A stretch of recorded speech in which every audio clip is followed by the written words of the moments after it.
A Alegria da Salvação. Autor, Pastor Márcio Valadão. Uma publicação da Igreja Batista da Lagoinha. Primeira edição, maio de 2014. A apresentação. Houve um momento em que Davi havia perdido a alegria de viver.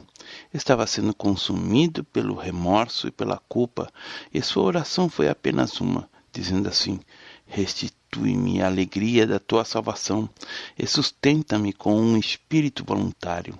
Salmos, capítulo 51, verso 12.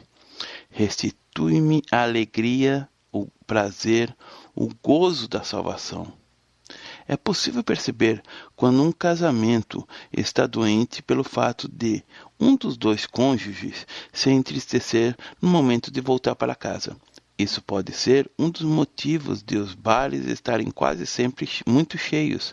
Algumas pessoas que ainda não tiveram um encontro com Cristo, em vez de irem para casa ao final do dia de trabalho, preferem ir para os bares e permanecerem lá até um horário em que não mais encontrarão com aquele ou aquela que as aborrecem, pois certamente já estará dormindo.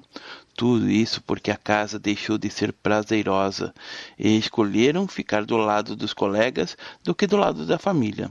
E por quê? Porque a alegria na família terminou para elas.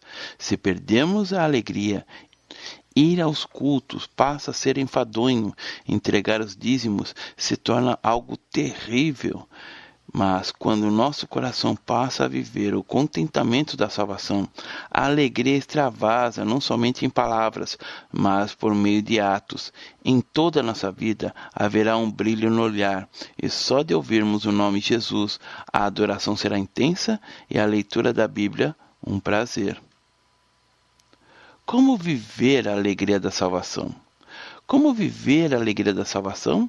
É preciso perseverança. O dicionário define perseverança como constância, continuação, prolongação, prolongamento, permanência, conservar-se, ser constante. Dicionário Wise.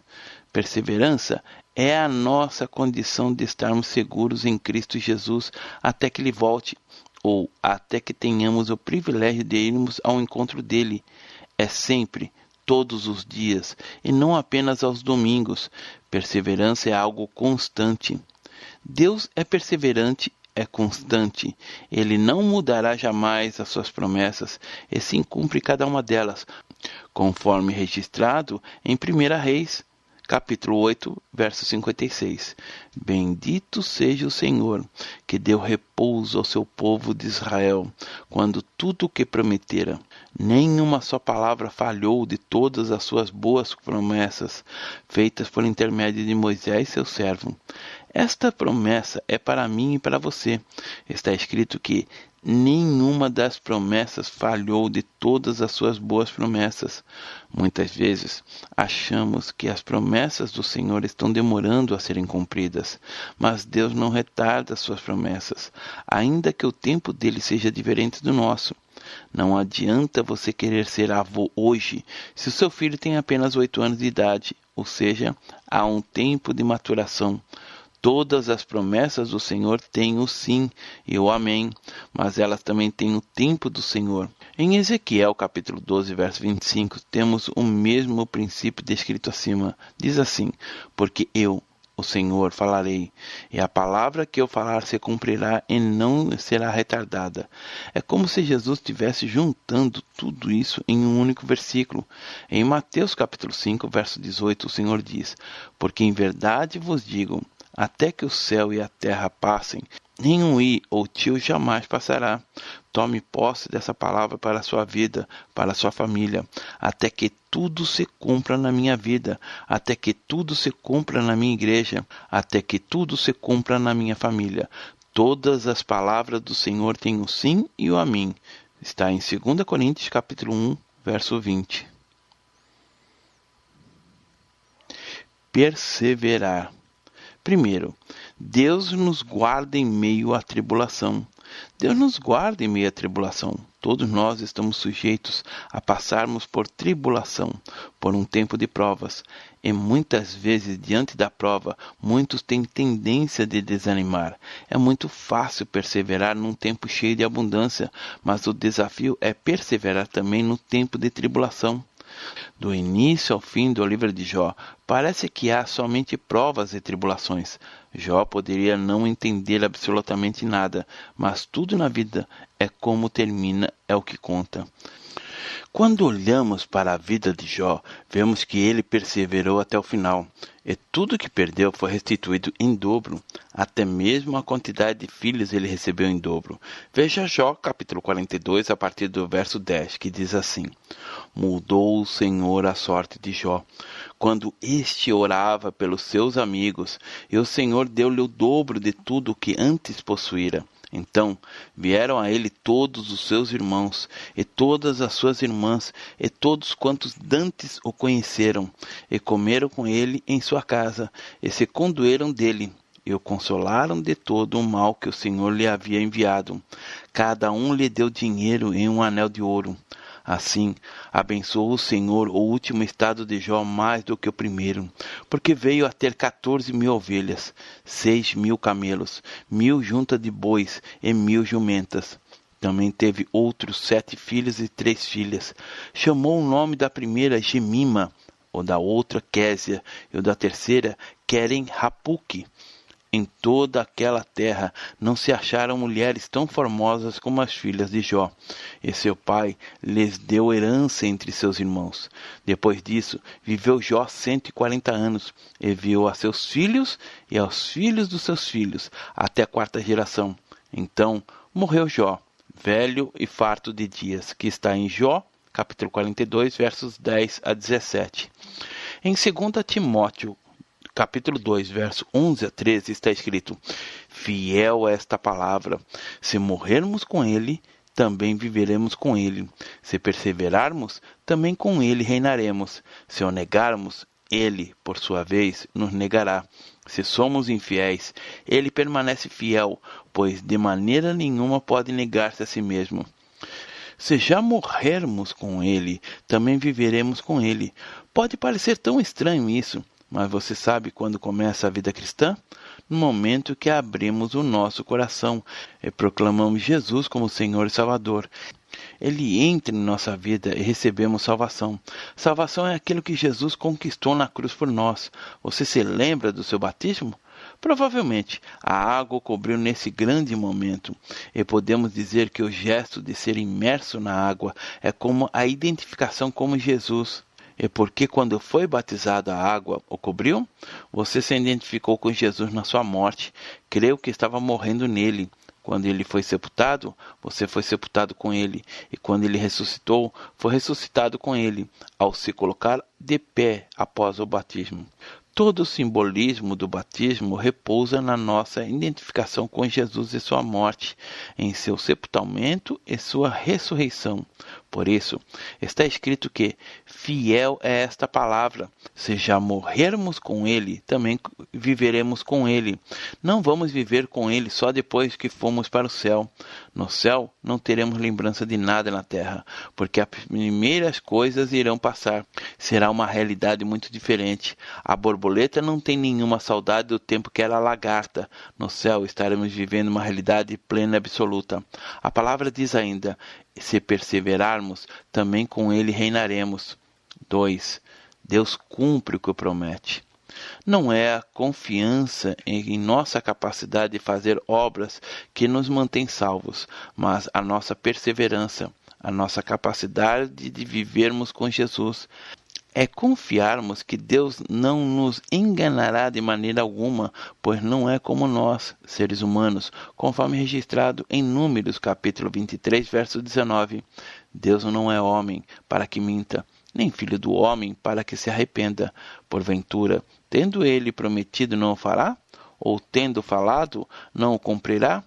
Deus não é enganador e nem mentiroso. Ele também não se arrependeu de ter nos criado e nos amado. O amor de Deus não é igual ao do homem, não é condicional. Então, mantemos a fé, que temos nele e permitamos que ele opere a sua vontade em nossa vida. 3.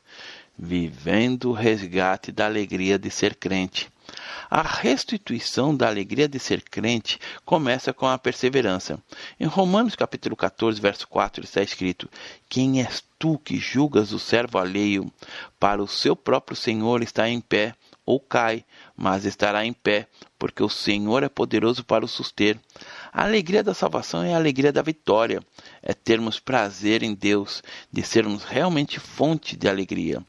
A palavra diz: nisso conhecemos que permanecemos nele, que está em 1 João capítulo 4, verso 13. Permanecer é perseverar, porque ele nos deu o Espírito. Em 1 Tessalonicenses capítulo 2, verso 13, lemos: Outra razão ainda temos nós para incessantemente dar graças a Deus, é que, tendo vós recebido a palavra que de nós ouvistes, que é de Deus, acolhestes não como palavra de homens, assim como, em verdade, é a palavra de Deus, a qual, com efeito, está operando eficazmente em vós, os que credes. A questão é vivermos o resgate da alegria de sermos crentes, a alegria de vivermos a nossa fé. Jamais podemos nos esquecer de que por meio de Jesus Cristo temos a vida eterna. Isso não pode acontecer, pois Satanás luta dia e noite para fazer com que duvidemos da nossa salvação, do testemunho do Espírito Santo em nosso coração. 4. Perseverando e mantendo-se firme. Perseverar é manter-se firme, tomando posse da verdade, firmado na palavra. Em 1 João, capítulo 5, verso 13, diz assim: Essas coisas vos escrevi, a fim de saberdes que tendes a vida eterna, a vós outros que credes em o nome do Filho de Deus. Viva essa realidade e seja sempre cheio do Espírito Santo, para que desfrute da alegria da salvação. Agora, vejamos 1 João capítulo 4, verso 13. Nisto conhecemos que permanecemos nele, e ele em nós, em que nos deu do seu Espírito. Diante disso, nossa oração é esta: restitui-me a alegria da tua salvação. Salmos capítulo 51, verso 12. Jesus, ao ser batizado, João testemunhou dizendo: Vi o Espírito descer do céu como pomba e pousar sobre ele, que está em João capítulo 1, verso 32. Todo o mistério de Jesus é marcado pela presença do Espírito Santo. E no momento do batismo, a vinda do Espírito Santo sobre ele se deu a fim de conferir-lhe poder especial para cumprir o ministério que lhe fora confiado. Quando foi tentado, estava cheio do Espírito, conforme relato de Lucas capítulo 4, verso 1, que diz: Jesus, cheio do Espírito Santo, voltou do Jordão e foi guiado pelo mesmo Espírito no deserto. No texto de Mateus, capítulo 3, verso 13 a 17, temos também o relato sobre o batismo de Jesus, quando o Espírito Santo desceu sobre ele em forma de pomba, que diz: Por esse tempo, dirigiu-se Jesus da Galiléia para o Jordão, a fim de que João o batizasse. Ele, porém, o dissuadia, dizendo: Eu é que preciso ser batizado por ti, e tu vens a mim? Mas Jesus lhe respondeu: Deixa por enquanto, porque assim nos convém cumprir toda a justiça. Então ele o admitiu. Batizado Jesus, saiu logo da água, e eis que lhes abriram os céus, e viu o Espírito de Deus descendo como pomba, vindo sobre ele. E eis uma voz do céu que dizia: Este é meu Filho amado, em quem me comprazo. E Jesus nos enviou o Espírito Santo, o Consolador, quando foi para o Pai, como está escrito em João, capítulo 16, versos 7 a 15, que diz: Mas eu vos digo a verdade, convém-nos que eu vá, porque, se eu não for, o Consolador não virá para vós outros. Se, porém, eu for, eu vô-lo enviarei. Quando ele vier, convencerá o mundo do pecado, da justiça e do juízo. Do pecado, porque não crê em mim. Da justiça, porque vou para o Pai, e não me vereis mais. Do juízo, porque o príncipe desse mundo já está julgado. Tenho ainda muito do que vos dizer, mas vós não o podeis suportar agora.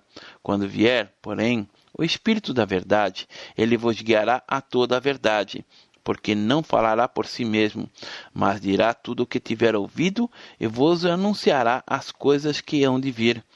Ele me glorificará, porque há de receber do que é meu, e vô-lo há de anunciar. Tudo quanto o Pai tem é meu. Por isso é que vos disse que há de receber do que é meu, e vô-lo há de anunciar.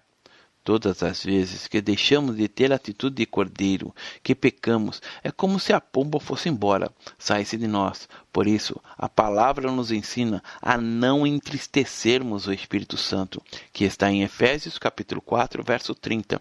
Todas as vezes que mentimos, enganamos, pecamos, causamos tristeza ao coração do Espírito Santo. Todas as vezes que temos uma atitude carnal, entristecemos o Espírito do Senhor. Está registrado na Bíblia que diz assim: digo, porém, andai em espírito e jamais satisfareis a concupiscência da carne, que está em Gálatas capítulo 5, verso 16. Em todos os momentos devemos estar cheios do Espírito Santo, seja nos bons ou nos ruins. Assim como Jesus, quando enfrentou a tentação, Satanás procurou desviar Jesus de sua missão divina, mas ele desarmou o valente e obteve a vitória. 5. Deus é por nós e nos ajuda.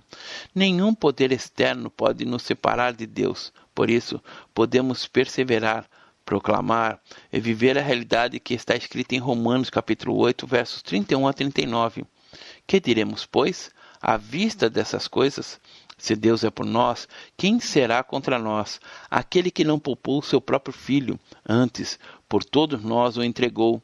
Porventura, não nos dará graciosamente com ele todas as coisas? Quem tentará acusação contra os eleitos de Deus? É Deus quem os justifica. Quem os condenará? É Cristo quem morreu, ou antes, quem ressuscitou, o qual está à direita de Deus e também intercede por nós. Quem nos separará do amor de Cristo? Será tribulação, ou angústia, ou perseguição, ou fome, ou nudez, ou perigo, ou espada? Como está escrito: por amor de ti somos entregues à morte o dia todo. Fomos considerados como ovelhas para o matadouro. Em todas essas coisas, porém, somos mais que vencedores, por meio daquele que nos amou. Porque eu estou bem certo de que nem a morte, nem a vida, nem os anjos, nem os principados, nem as coisas do presente, nem do porvir, nem os poderes, nem a altura, nem a profundidade, nem qualquer outra criatura poderá separar-nos do amor de Deus que está em Cristo Jesus, nosso Senhor. Nesse texto, Paulo descreve algumas situações que parecem adversas, mas há uma verdade. Nenhum poder externo, nada pode nos separar do amor de Deus. Perseverar é realmente crer que o Senhor irá cumprir tudo o que Ele promete. A restituição da alegria vem para que o tenhamos até o dia em que fomos para a glória. Para que perseveremos, Jesus está intercedendo junto ao Pai. Você já pode ter visto circunstâncias a mais adversas, mas o que conta é o que Deus diz, como lemos em Hebreus, capítulo 7, verso 25, que diz assim: por isso também Jesus pode salvar totalmente os que para ele se chegam a Deus, vivendo sempre para interceder por eles. O que Jesus está fazendo neste momento? Intercedendo por nós. Jesus ora por você. Precisamos ter a convicção de que Deus sempre nos ouve e de que este é o momento para vivermos algo que talvez nunca tenhamos vivido e termos a compreensão do que está escrito em João capítulo 11, verso 42. Um testemunho de Jesus dizendo: aliás, eu sabia que sempre me ouves, mas assim falei por causa da multidão presente, para que creiam que tu me enviastes. 6. O Espírito Santo nos assiste em nossa fraqueza. Deus sempre ouve a Jesus, para que perseveremos e não olhemos para trás. O Espírito Santo habita em nós e é por isso que, quando oramos em línguas, e orar em línguas e orar em espírito, o próprio Espírito Santo intercede por nós, como está escrito em Romanos capítulo 8, verso 26, que diz: também o Espírito, semelhantemente, nos assiste em nossa fraqueza, porque não sabemos orar como convém, mas o mesmo Espírito intercede por nós sobremaneira, com gemidos inexprimíveis. Precisamos lembrar de que quando estamos fracos, desanimados e prestes a deixarmos de perseverar, o Espírito Santo nos assiste em nossa fraqueza. É tempo de perseverarmos, de acreditar que podemos todas as coisas naquele que nos fortalece. Filipenses capítulo 4, verso 13. Que o Senhor está guerreando por nós. Mesmo que caiam 1000 ao nosso lado e 10.000 à nossa direita, não seremos atingidos. Segundo Salmos, capítulo 91. Sétimo, não somos tentados além das nossas forças. Não existe uma tentação mais forte do que a de que possamos suportar. Não existe uma única tentação que venha sobre você e que possa dizer, essa tentação foi mais forte do que eu. Podemos perseverar, pois a palavra diz, como está escrito em 1 Coríntios, capítulo 10, verso 13, não vos sobreveio tentação que não fosse humana, mas Deus é fiel e não permitirá que sejais tentados além das vossas forças. Pelo contrário, juntamente com a tentação, vos proverá livramento, de sorte que o possais suportar. 8. Colocando a nossa confiança em Deus e não em nós. Temos que proclamar que a nossa confiança está em Deus. 2 Timóteo, capítulo 1, verso 12, diz assim, pois estou sofrendo essas coisas, todavia não me envergonho, porque sei em quem tenho crido, e estou certo de que Ele é poderoso para guardar o meu depósito até aquele dia.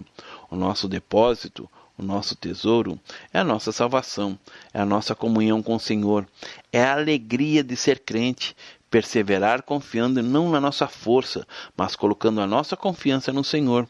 O que Satanás quer é que você apenas sobreviva. Coloque a mão no arado e não olhe para trás. Quando Ló e sua família saíram de Sodoma e Gomorra, a ordem de Deus foi para que eles não olhassem para trás. Porém, a mulher de Ló olhou e virou uma estátua de sal.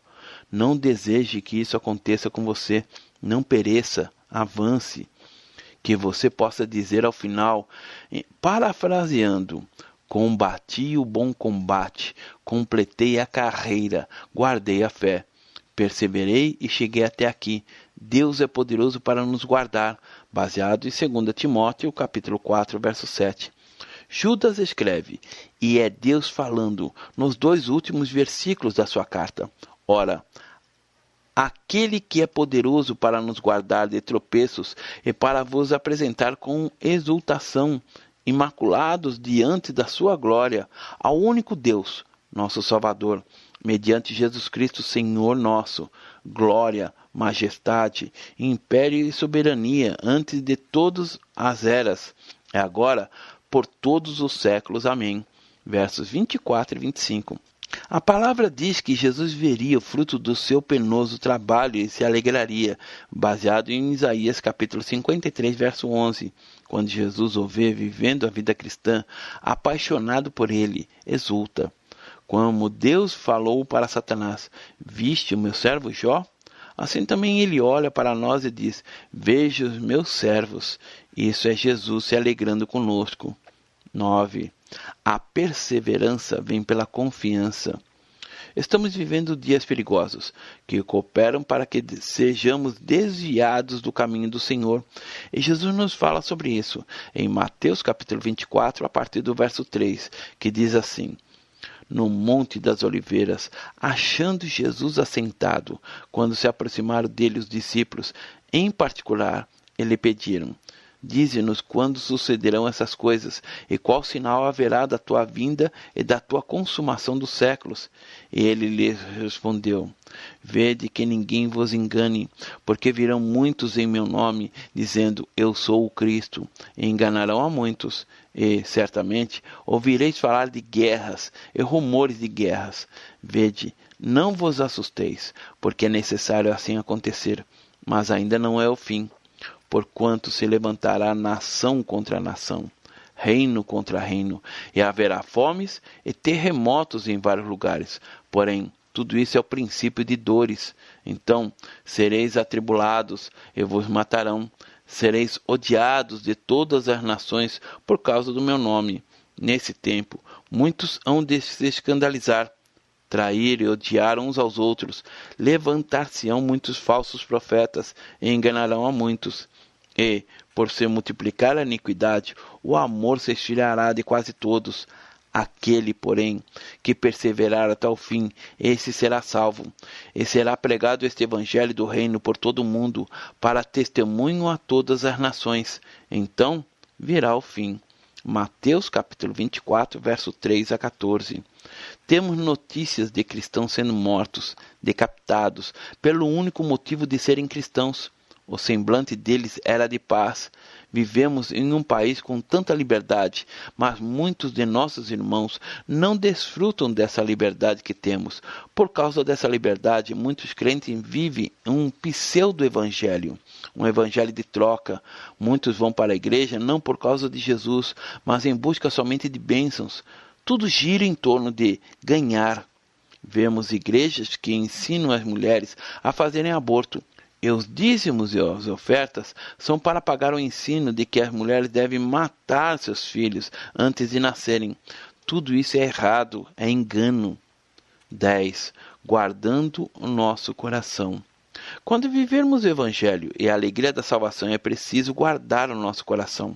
Vejamos o que está escrito em Hebreus capítulo 3, versos 12 a 13, que diz assim: Tende cuidado, irmãos, jamais aconteça haver em qualquer de vós perverso coração de incredulidade, que vos afaste do Deus vivo. Pelo contrário, exortai-vos mutuamente cada dia, durante o tempo que se chama hoje, a fim de que nenhum de vós seja endurecido pelo engano do pecado. Perseverar na simplicidade da fé, jamais termos um coração perverso, cheio de incredulidade. Você pode ter um coração cheio de alegria da salvação. Creia que hoje é o tempo de perseverar para que não sejamos afastados do Deus vivo. Veja o verso 13 que diz: Pelo contrário, exortai-vos mutuamente cada dia, durante o tempo que se chama hoje, a fim de que nenhum de vós seja endurecido pelo engano do pecado. Provérbios capítulo 4, verso 23 fala que devemos guardar no nosso coração.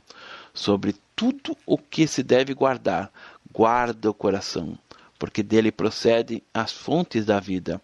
Guarde o seu coração, tenha-o sensível à voz de Deus. 11. Firme na fé.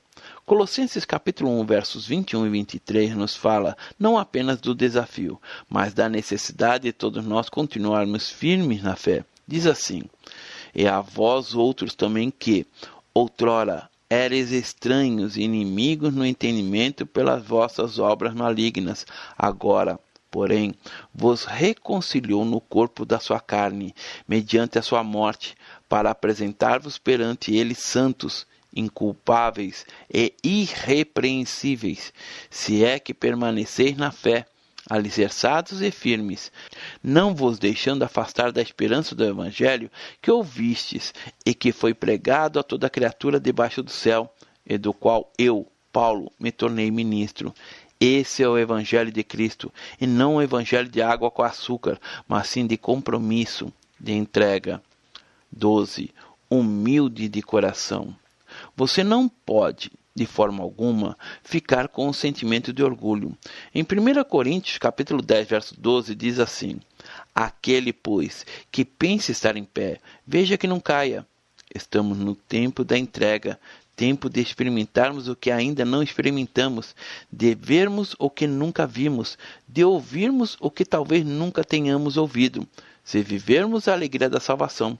Nunca olhe de cima para baixo, mas de baixo para cima. O único que pode nos ensinar a sermos humildes é Jesus. Ele disse: Aprendei de mim, porque sou manso e humilde de coração, que está em Mateus capítulo 11, verso 29. Firmes e perseverantes até o fim.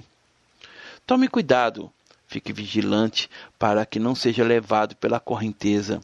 Em Hebreus capítulo 2, verso 1 diz assim: Por esta razão, importa que nos apeguemos com mais firmeza às verdades ouvidas, para que delas jamais nos desviemos.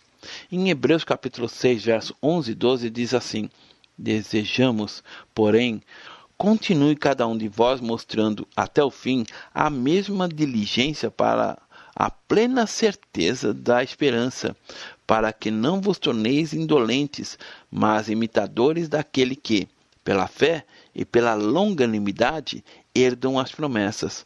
Seja firme em qualquer lugar e situação. José estava no fundo de um cárcere, mas ele não era prisioneiro, pois sua vida estava nas mãos de Deus. A Bíblia diz que aquele que é fiel e persevera no pouco será colocado sobre o muito. Mateus capítulo 25, verso 23.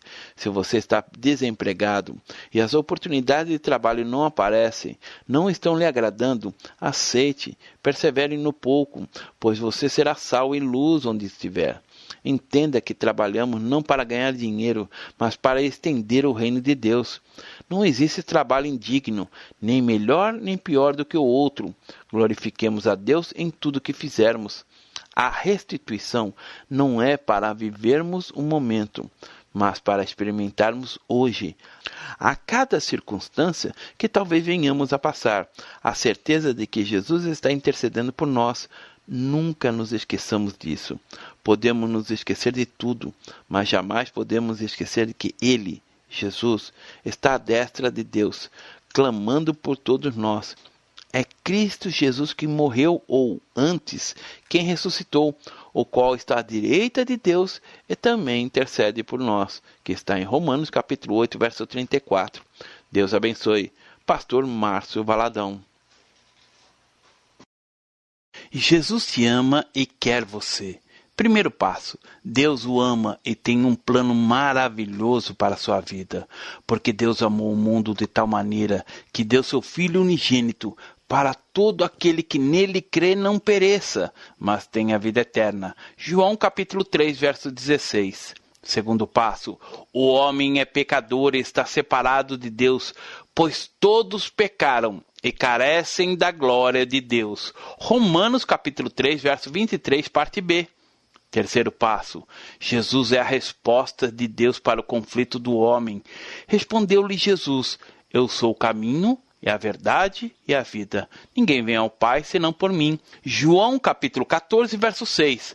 Quarto passo, é preciso receber a Jesus em nosso coração, mas a todos quanto receberam, deu-lhes o poder de serem feitos filhos de Deus, a saber, aos que crerem em seu nome. João capítulo 1, verso 12, parte A. Se com tua boca confessares Jesus como Senhor e, em teu coração, credes que Deus o ressuscitou dentre os mortos, será salvo. Porque com o coração se crê para a justiça e com a boca se confessa a respeito da salvação. Romanos capítulo 10, verso 9 e 10. Quinto passo. Você gostaria de receber a Cristo em seu coração? Faça essa oração de decisão em voz alta. Senhor Jesus, eu preciso de Ti. Confesso-te o meu pecado de estar longe dos Teus caminhos. Abra a porta do meu coração e te recebo como meu único Salvador e Senhor. Te agradeço porque me aceita assim como eu sou e perdoa o meu pecado. Eu desejo estar sempre dentro dos teus planos para a minha vida. Amém? Sexto passo, procure uma igreja evangélica próxima à sua casa. Nós estamos reunidos na Igreja Batista da Lagoinha, Rua Manuel Macedo, 360, bairro São Cristóvão, Belo Horizonte, Minas Gerais. Nossa igreja está pronta para lhe acompanhar nesse momento tão importante da sua vida. Nossos principais cultos são realizados aos domingos. Ficaremos felizes com sua visita. Uma publicação da Igreja Batista da Lagoinha, Gerência de Comunicação, www.lagoinha.com.